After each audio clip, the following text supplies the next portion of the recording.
Hey guys, welcome back to another vlog. I've decided that today we're going to do something a little different than we usually do. And I'm going to talk about my family history, but more specifically, immigration stories, but not just anyone's, my mom's. And I'm really excited to actually talk to you guys about this since, me and her have been talking about this a lot lately, and I figure, why not share it with you? So grab some popcorn and enjoy. So just to give you a little bit of background on the war was called the Mozambican War of Independence, and it was an armed conflict between the guerrilla forces of the Mozambique Liberation Front and Portugal. And this war started in 1964 and ended in 1974, so it lasted for 10 years, and independence was granted in 1975. Around the time that my mom was about 5 or 6, my grandmother was on her way to the capital in Mozambique to buy plane tickets to go back to Portugal for vacation when her and my mom's uncle were stopped in the car by the rebels who held knives to them and had beaten them up.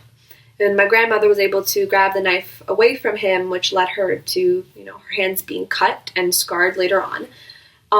And they hurried back to my grandfather and my mom, and they pretty much packed whatever they could carry and returned to Portugal in fear of their lives.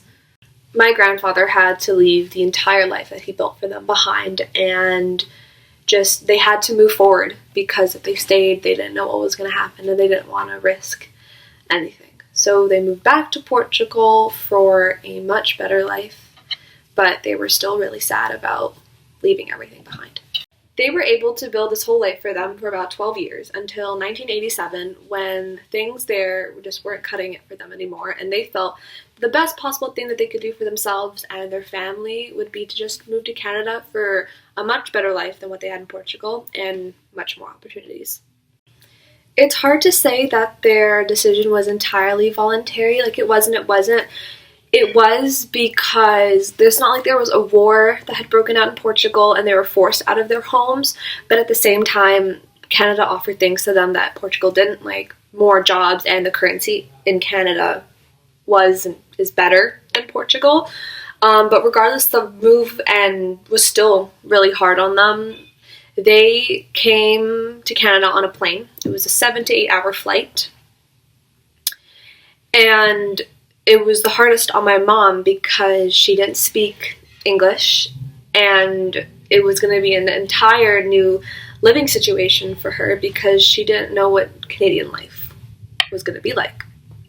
My mom found the winters here the hardest part, especially because they don't have winters in Portugal like we do here, and because it gets dark so much earlier and in the morning it's dark, it wasn't an easy transition for her.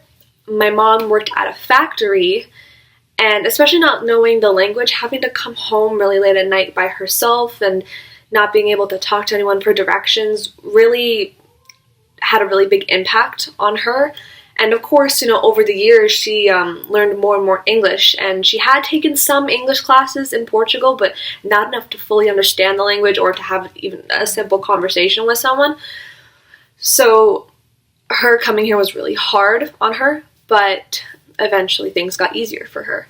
My mom was 17 when she moved here, and then when she was 21, she ended up meeting my dad. A few years later, her parents both moved back to Portugal to visit family and for personal property. And then a few years later, my mom and dad got married, and I think it's pretty safe to say that she's happy with the way her life turned out.